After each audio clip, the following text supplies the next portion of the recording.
Kaya tuloy.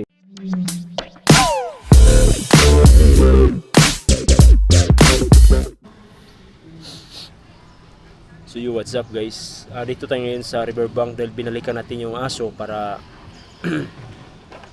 wala natin ng pagkain, pero sa kasamaang palad po, balis namin maya maya daw nasasagasaan. Kaya nakakaawa yung aso.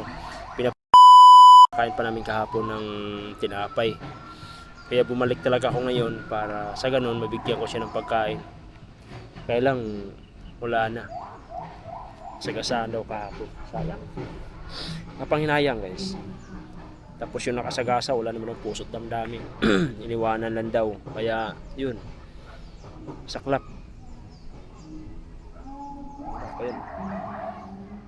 Ito ngayon. No?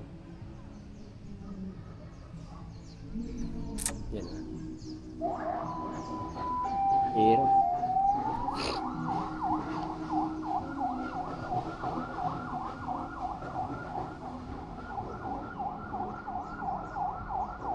Diba? Baka walang puso talaga. Ito yung pagkain ko.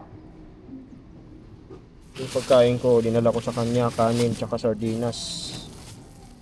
Para sa ganun, mapapakain ko siya guys. Kaya lang, sasagasaan na matay daw, nilibing na kanina.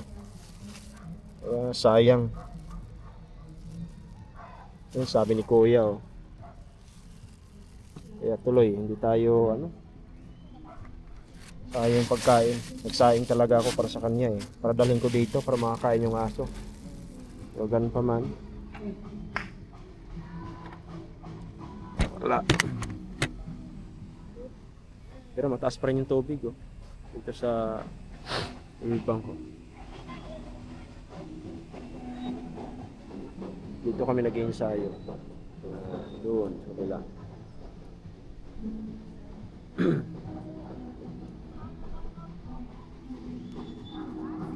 So yun lang guys.